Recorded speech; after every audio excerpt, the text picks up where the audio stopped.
നമസ്കാരം, എല്ലാവർക്കും റെഡ് റോസസിലേക്ക് സ്വാഗതം. എന്തുണ്ട് വിശേഷം? എല്ലാവർക്കും സുഖല്ലേ? അങ്ങനെ കേൾക്കാനാണ് എനിക്കിഷ്ടം. പിന്നെന്താ, എല്ലാ പ്രാവശ്യവും ഓരോ കറികളല്ലേ ഞാൻ നിങ്ങൾക്ക് ഉണ്ടാക്കാറ്.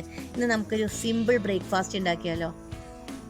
പൊടി ഇഡ്ഡലി, ചെറിയ മിനി ഇഡ്ഡലി ഉണ്ടല്ലോ, മിനി ഇഡ്ഡലിയും പൊടി, ദോശപ്പൊടി, ഇഡ്ഡലി പൊടി എന്ന് എന്ത് വേണമെങ്കിൽ പറയാം. അത് ഒരു പ്രത്യേക രീതിയിലാണ് ഞാൻ ഉണ്ടാക്കിയിരിക്കുന്നത്. നല്ല ടേസ്റ്റുള്ള ഒരു ദോശപ്പൊടിയാണ്. നിങ്ങളൊന്ന് ഉണ്ടാക്കി നോക്കൂ കേട്ടോ. ഒട്ടും സമയം കളയില്ല. അടുക്കളയിലേക്ക് പോയിട്ട് വേഗം നമുക്ക് ദോശപ്പൊടി ഉണ്ടാക്കിയതിന് ശേഷം പൊടി ഇഡ്ഡലി എങ്ങനെ ഉണ്ടാക്കാം നോക്കാം. പൊടി ഇഡ്ഡലി ഉണ്ടാക്കാൻ വേണ്ടിയിട്ട് ഇതവിടെ മിനി ഇഡ്ഡലി തട്ടാണ്. കണ്ടോ, ചെറിയ കുഴികളാണ് അതിന്. അപ്പം ഇങ്ങനെയുള്ള തട്ടാണ് പൊടി ഇഡ്ഡലി ഉണ്ടാക്കാൻ വേണ്ടി ഉപയോഗിക്കുക. നിങ്ങൾക്ക് വലിയ തട്ട് വേണമെങ്കിൽ അതും ഉപയോഗിക്കാം ആസ് യൂഷ്വൽ. അതിന് വേണ്ടിയിട്ടുള്ള ബാറ്ററാണത്. ഇതെങ്ങനെയാ വെച്ചാൽ, ഒരു ഗ്ലാസ് പച്ചരി ആണെങ്കിൽ 1/2 ഗ്ലാസ് പുഴുക്കല്ലരി, പിന്നെ 1 ഗ്ലാസ് ഉഴുന്ന് എപ്പോഴും കുറച്ച് കൂടുതലായി നിൽക്കണം ഇഡ്ഡലിക്ക്. ഇത് നന്നായിട്ട് കഴുകി സെപ്പറേറ്റ് ആയിട്ട് 3 പാത്രത്തിൽ വെള്ളം ഒഴിച്ച് വെക്കുക. ഒരു 6 മണിക്കൂർ കുതിർന്ന് കഴിഞ്ഞാൽ കഴുകിയതിന് ശേഷം മാത്രമേ ഇത് വെള്ളത്തിൽ ഇട്ട് വെക്കാവൂ. അരി, ഉഴുന്ന് ഒക്കെ ഈ വെള്ളം കൊണ്ട് തന്നെ ഇത് അരച്ചു വെക്കാം. അപ്പോൾ അതിൻ്റെ ഫെർമെൻറ്റേഷൻ നന്നായി കിട്ടും. അങ്ങനെയുള്ള ഇഡ്ഡലി മാവാണത്. ഇനി നമുക്ക് ഇഡ്ഡലി പൊടി ഉണ്ടാക്കാൻ വേണ്ടിയിട്ട്, അല്ലെങ്കിൽ ദോശപ്പൊടി എന്നും പറയാം, അതിന് വേണ്ടിയിട്ട് കുരുമുളക്, ഇത് 1 ഗ്ലാസ് അരി പച്ചരിയാണ്, 1 ഗ്ലാസ് കടലപ്പരിപ്പ്, 1 ഗ്ലാസ് ഉഴുന്ന്, ഉപ്പ്, ഒരു 10-15 മുളക്, പിരിയ മുളകായാലും കുഴപ്പമില്ല, മറ്റേ സാദാ മുളകായാലും കുഴപ്പമില്ല, കറിവേപ്പില, പിന്നെ വേണ്ടത് കായം. ഇത്രയും സാധനങ്ങളാണ് വേണ്ടത്. ഇനി നമുക്ക് എങ്ങനെയത് ഉണ്ടാക്കണമെന്ന് നോക്കാം. അതിനു മുമ്പ് നമുക്ക് ഇഡ്ഡലി വേഗം കുറച്ച് നെയ്യോ വെളിച്ചെണ്ണയോ ഒഴിച്ചതിന് ശേഷം അതിലൊന്ന് നന്നായി സ്പ്രെഡ് ചെയ്യാം. എന്നിട്ട് ഇഡ്ഡലി ഉണ്ടാക്കാൻ നോക്കാം. ഇഡ്ഡലി ഉണ്ടാക്കുമ്പോഴേക്കും നമുക്ക് ദോശപ്പൊടി പ്രിപ്പയർ ചെയ്യാം. അപ്പോൾ ഇതാ നിറയെ ഒഴിക്കേണ്ട കേട്ടോ, എന്നാലേ ഇത് നന്നായിട്ട് പൊങ്ങി വരുള്ളൂ. ഇതാ ഇങ്ങനെ ഒഴിച്ചാൽ മതി, ഇത്ര ഒഴിച്ചാൽ മതി. അപ്പോൾ അതാ ഇതിൽ ഇഡ്ഡലി ഇതാ ഒഴിച്ച് വെച്ചിട്ടുണ്ട് കേട്ടോ. ഇത് നമുക്ക് ഇഡ്ഡലി പാത്രത്തിലേക്ക് വെക്കാം. ഇഡ്ഡലി പാത്രത്തിൽ ഞാൻ എന്താ വെള്ളം ഒഴിച്ചിട്ടുണ്ട്. അപ്പോൾ ആ വെള്ളം എന്താ ബോയിലാവുന്നുണ്ട്. വലിയ ഇഡ്ഡലി പാത്രവും ചെറിയ ഇഡ്ഡലി തട്ടും അല്ലേ, കുഴപ്പമില്ല. ഇത് ചെറിയ ഇഡ്ഡലി പാത്രം നമുക്ക് കിട്ടും കേട്ടോ, നമ്മുടെ ആമസോണിലും ഫ്ലിപ്കാർട്ടിലൊക്കെ ഉണ്ട്. ഞാൻ ഇതിനായിട്ട് ഇപ്പോൾ പഴയ ഇഡ്ഡലി പാത്രം ഉപയോഗിച്ചു എന്നേ ഉള്ളൂ. അപ്പോൾ ഇതിവിടെ ഇരുന്നാവട്ടെ. ഇനി നമുക്ക് ചട്നിപ്പൊടി ഉണ്ടാക്കാൻ നോക്കാം.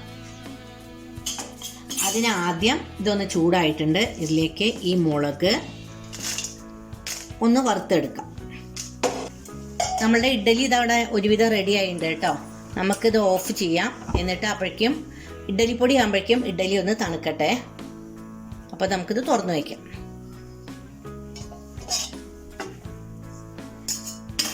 മുളക് ഇതാ ഞാൻ നന്നായി വറുത്തു, ക്രിസ്പിയായി.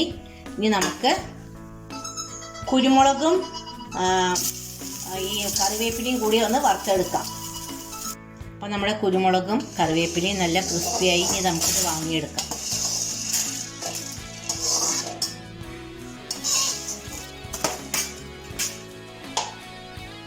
ഇനി നമുക്ക് ഈ അരി, ഉഴുന്ന്, പരിപ്പ് ഓരോന്നോരോന്നായിട്ട് ഫ്രൈ ചെയ്തെടുക്കാം.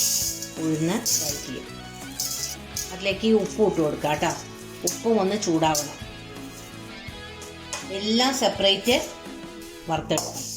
പിന്നെ പൊടിക്കുമ്പോൾ എല്ലാം ഒരുമിച്ച് പൊടിച്ചെടുക്കാം. അപ്പോൾ അതാ ഉഴുന്നത് അത്ര ആയാൽ മതി കേട്ടോ. നമുക്കിത് വാങ്ങിയെടുക്കാം. എന്നിട്ട് പരിപ്പ് വറുത്തെടുക്കാം. പരിപ്പ് സെപ്പറേറ്റ്, അരി സെപ്പറേറ്റ്. അരി ഇങ്ങനെ പൊട്ടണം ചെറുതായി, അല്ലെങ്കിൽ അതിങ്ങനെ ഇങ്ങനെ ഒരു ഞണങ്ങി കിടക്കുക എന്ന് പറയില്ലേ, അങ്ങനെയായിട്ട് കിടക്കും. ഇത് ഈ കടയിൽ നിന്ന് വാങ്ങണേക്കാളൊക്കെ നമ്മൾ വീട്ടിലുണ്ടാക്കുക വളരെ നല്ലത്, എളുപ്പമാണ്. നമ്മളുടെ പരിപ്പ് ഫ്രൈ ആയിട്ടാ. നല്ല ചുവപ്പ് നിറത്തിലൊന്നും ഫ്രൈ ആവണ്ട, കരിഞ്ഞ ടേസ്റ്റൊക്കെ മൊത്തം മാറിക്കിട്ടുവേ. എല്ലാം അവസാനിച്ചു. 1-2 പരിപ്പൊക്കെ ഉണ്ട്, അങ്ങനെടുക്കാം. അരി ഒന്ന് പൊട്ടണം, അതാണ് അരിയുടെ പാകം. അപ്പം നമ്മളുടെ കണ്ടോ, ഇഡ്ഡലിയൊക്കെ നന്നായി തണുത്തു. ഇത് നമുക്കിങ്ങനെ എടുക്കാം. എന്ത് രസമല്ലേ, നല്ല ഭംഗിയുണ്ട് കാണാൻ. അതേപോലെ ടേസ്റ്റിയാണ് കേട്ടോ ഈ പൊടി ഇഡ്ഡലി. എനിക്ക് ഭയങ്കര ഇഷ്ടമാണ്. തമിഴ്നാട്ടിലൊക്കെ ചെന്നാൽ അത് നിറയാണ്. ഇതിലും നിറയെ ചെറിയ കുഴിയുള്ള ഇഡ്ഡലി തട്ട് കിട്ടും കേട്ടോ. ഇത് ഞാൻ ഓൺലൈൻ നോക്കിയപ്പോൾ നല്ലത് കണ്ടു. അതിന് മുമ്പ് ഞാൻ ഒരു ഷോപ്പിൽ നിന്ന് മേടിച്ചതാണ്. അത് കാരണം എനിക്ക് ഓൺലൈൻ പിന്നെ മേടിച്ചാൽ വേസ്റ്റ് അല്ലേ. ഓൺലൈനിൽ 6 12 കുഴിയുള്ള ഇഡ്ഡലി തട്ട് ഉണ്ട് കേട്ടോ. 3-4 തട്ടിൽ 12 കുഴിയുള്ള ഇഡ്ഡലി തട്ട് ഓൺലൈനിലുണ്ട്. അതാണ് മേടിക്കുകയാണെങ്കിൽ ഒന്നും കൂടി നന്ന്. എന്താ വെച്ചാൽ പെട്ടെന്ന് ഒറ്റയടിക്ക് കുറേ നമുക്ക് ഉണ്ടാക്കിയെടുക്കാൻ പറ്റും. അപ്പോൾ ഇത് വാങ്ങി ഇനി നമുക്ക് അരി വറുത്തത് മതിയോ നോക്കാം. അപ്പം നമ്മളുടെ അരി ഇതാ ഇവിടെ നന്നായി ഫ്രൈ ആയി. ഇതിവിടെ ഓഫ് ചെയ്തിട്ട് പൊടിച്ചെടുക്കാം. തണുത്തതിന് ശേഷം മാത്രം പൊടിച്ചാൽ മതി കേട്ടോ. എനിക്ക് വാങ്ങാം. എപ്പോഴും ദോശപ്പൊടി ഇഡ്ഡലിപ്പൊടി ഉണ്ടാക്കുമ്പോൾ അരി കുറച്ചേ ഉപയോഗിക്കാവൂ കേട്ടോ. സമാസമം വേണ്ട. പരിപ്പും ഉഴുന്നും കൂടുതലും അരി കുറവുമാണ് എടുത്തിട്ടുള്ളതെന്നാണ്. നന്നായി കഴുകി തുടച്ച് വെച്ച മിക്സിയുടെ ജാറാണ്. ഇതിലേക്ക് ഇട്ട് കൊടുക്കാം. എന്നിട്ട് ഞാൻ ഇത് പൊടിച്ചു കൊണ്ടുവരാം. വേഗം പൊടിച്ച് കൊണ്ടുവന്ന് നമുക്ക് അപ്പോൾ നമ്മുടെ ഇഡ്ഡലിപ്പൊടി നല്ല ഡ്രൈ ആയിട്ട് ഇവിടെ റെഡിയായി. ഇഡ്ഡലിയും റെഡിയായി, മിനി ഇഡ്ഡലി റെഡിയായി. ഇനി നമുക്ക് ഇതൊന്ന് മിക്സ് ചെയ്തെടുക്കണം. നമുക്ക് ഇതിലേക്ക് കുറച്ച് നെയ്യ് ഒഴിച്ചു കൊടുക്കാം. നെയ്യോ എണ്ണയോ വെളിച്ചെണ്ണയോ നമുക്ക് ഇഷ്ടമുള്ളത് ഉപയോഗിക്കാം കേട്ടോ. പക്ഷെ നെയ്യാണെങ്കിലാണ് കുറച്ച് ടേസ്റ്റ്. ഞാൻ കുറച്ച് നെയ്യ് ഒഴിച്ചു. നെയ്യ് മെൽറ്റായി. ഇതിലേക്ക് നമുക്ക് ഈ പൊടി കുറച്ച് ഇട്ട് കൊടുക്കാം. ഇതൊന്ന് മിക്സ് ചെയ്യാം. കണ്ടോ, ഇതിലേക്ക് നമുക്ക് ഈ ഇഡ്ഡലി ഇട്ട് കൊടുക്കാം. ഇഡ്ഡലി നന്നായിട്ടൊന്ന് മിക്സ് ആക്കാം. പൊടി ഓരോരുത്തരുടെ ആവശ്യത്തിനനുസരിച്ച് ഇട്ടോളൂ കേട്ടോ. ഞാൻ ഇപ്പോൾ ഈ കുറച്ച് ഇഡ്ഡലിക്കാണ് ഇത്രയും പൊടി ഇട്ടത്. അപ്പോൾ നല്ല നെയ്യിൽ അത് മൂപ്പിച്ചെടുത്ത ഒരു പ്രത്യേക മണമാണ്. നല്ല ടേസ്റ്റുമാണ്. നമ്മളുടെ പൊടി ഇഡ്ഡലി ഇവിടെ റെഡിയായി. കണ്ടോ, എല്ലാ ഭാഗത്തേക്കുമായി. ഇനി നമുക്ക് ഇത് കഴിക്കാൻ ഒരു പ്ലേറ്റിലേക്ക് എടുക്കാം. എല്ലാവരും ഇതൊന്ന് ട്രൈ ചെയ്യൂ.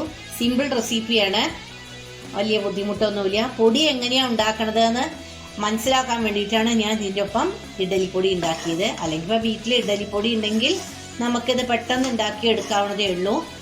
ഇവിടെ ഞാൻ എപ്പോഴും ചമ്മന്തിപ്പൊടി ഇഡ്ഡലിപ്പൊടി ഒക്കെ ഉണ്ടാക്കി വെക്കും നമ്മളുടെ എളുപ്പത്തിന് വേണ്ടിയിട്ട്.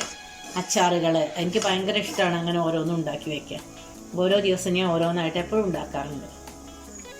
ഇനി നമുക്ക് പുതിയ വീഡിയോ ആയിട്ട് എത്രയും പെട്ടെന്ന് കാണാം. നിങ്ങൾക്ക് എൻ്റെ ഈ വീഡിയോ ഇഷ്ടപ്പെട്ടോ? ഇഷ്ടപ്പെടുകയാണെങ്കിൽ നിങ്ങളെല്ലാവരും എന്നെ പ്രോത്സാഹിപ്പിക്കണം.